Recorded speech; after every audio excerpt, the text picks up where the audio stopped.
Thanks for joining us on the John Mendola Show. We are driven by McCarthy Tire and Automotive Centers. Let's talk Crestwood field hockey. Morgan Kile recently graduated. She's headed to Ohio State to become a Buckeye. Morgan, first up, congratulations on heading to Ohio State. A lot of great memories at Crestwood. Let's first talk going forward. What were the schools you were looking at and why you decided to attend Ohio State?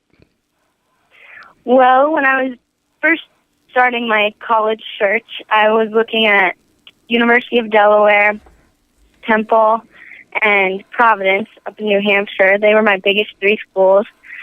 And Ohio State was kind of, low on my radar, but I decided to give it a chance. And the first time I was out there, I just fell in love with it. And I never believed it, but everybody told me I would just get the feeling when I was at the right school, and that was the right school for me. I knew it the first time I stepped foot on campus.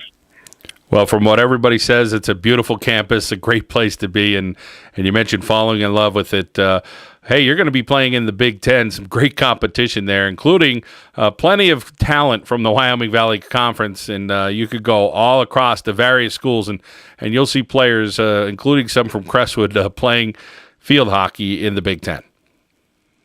Exactly. Yeah, it'll be good to get back on the field with some of the players from the past, to catch up and to join the game with them and be a part of the experience with them. Well, Morgan, you talk about your talents. Tell us about what you think attracted the colleges to you, what you have. Obviously, I think being a player from not only the Wyoming Valley Conference, but in particular being from Crestwood, Coach Elvetta Gemski really puts out some great players, and you're just another young lady in the line of many that have had very successful high school careers, and now you hope to do so on the college level. Exactly. Coach Gemski does a lot for us at Crestwood. And I go to places all across the country for hockey, and when people ask me what school I'm from and what state, as soon as I say Crestwood, they know about us. We're a little tiny place, but we're on the radar everywhere else.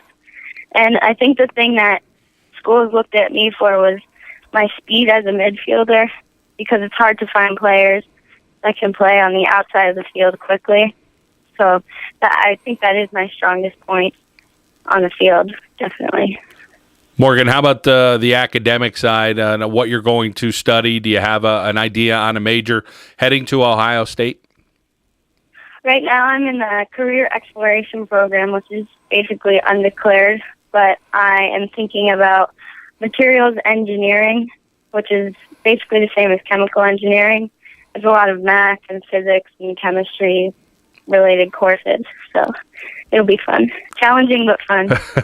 Challenging but fun. Obviously, you're a good student to be able to think about taking on that challenge collegiately. You talk about some of your teammates that are headed to places. I know we talked with a few in the past, and everybody's going their own separate ways, but in the end, you're all Comets, and the alumni for Crestwood Field Hockey is awfully strong, and it seems like the players in college are always following how the high school's doing, and then you'll be able to look at some of the girls that are playing elsewhere and see how they're doing as well.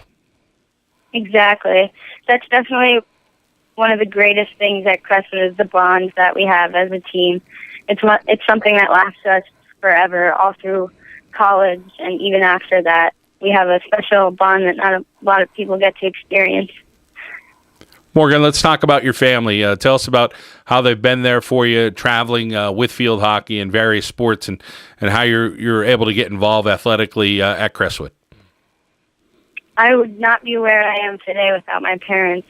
Of course, since I was a small kid, they've been traveling with me everywhere, to every corner of the country, and they do a lot for me. And my dad's been my coach since I was 5 years old, and my mom has helped me a lot getting my name out there, and of course they fund my activities, and they do a lot for me. I owe all the credit to them.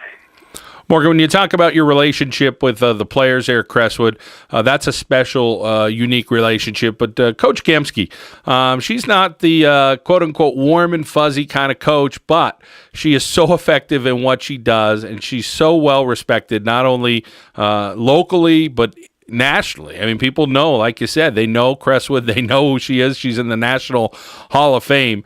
What is it about her formula, you think, that just keeps working over and over each and every year to produce such incredible teams at Crestwood? I think that Coach Gemski demands a lot from us, not only as players, but as people. And she develops us into well-rounded people as well as players. And the biggest thing I took from her, from being coached for 4 years, is that she really pushes to be humble and let your playing speak for you, and to just play the game because you love it, and let yourself do the work and let people talk about you. You don't talk about yourself. And it's all about being humble. A great story to be told in life about being humble and being a great person. And how about some of the speeches, or maybe it's whether it's before a game or at halftime, some of the adjustments that Coach Gemski makes?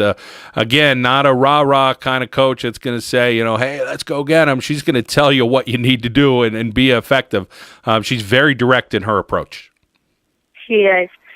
She makes it very clear when we're not doing our job, but she has a way of motivating. She doesn't have to say a lot of words. You can just tell from the look on her face and even her body language that there's a job that needs to be done, and she believes in us, and she always will believe in us, and that's enough motivation to change the way you play right there. Sometimes sports is a game of emotion. Coach Gemski doesn't show a whole lot of emotion on the sidelines. How about his players? I mean, there's emotion maybe after big wins and stuff like that, but that even keel, I'm sure she tries to train you to be kind of even keel when you're on the field. Never too high, never too low as a Crestwood Comet. Exactly. She always tells us, keep your composure, don't get too caught up in the heat of the game. It's all about loving what you're doing on the field, and she doesn't want us to get too involved emotionally, because it is just a game. But when you make big wins, like winning states and then winning second place in states, it all adds up to there, and that's enough emotion to satisfy any player. Morgan, how about locally? We have players that are playing at the World Cup, and of course going to be playing in the Olympics again in the years to come. Is that a motivating factor to know that we have girls here in northeastern Pennsylvania have reached the highest levels? It is. It makes everybody here proud, and it's amazing to see what comes out of our little part of the country. How it must be something in the water. I guess we produce good field hockey players here. And it's really motivating, and it's always, I watch them, and it just makes me want to become better and work up to that level and be able to maybe someday even play next to them. Morgan Kile is headed to Ohio State to become a Buckeye. She's going to be on the field hockey team. Morgan, congratulations on your accomplishments at Crestwood High School, and, of course, what you have looking forward to you academically and athletically at Ohio State. Thank you. Morgan Kile from Crestwood to Ohio State here on the John Mendola Show. We are driven by McCarthy Tire and Automotive Centers.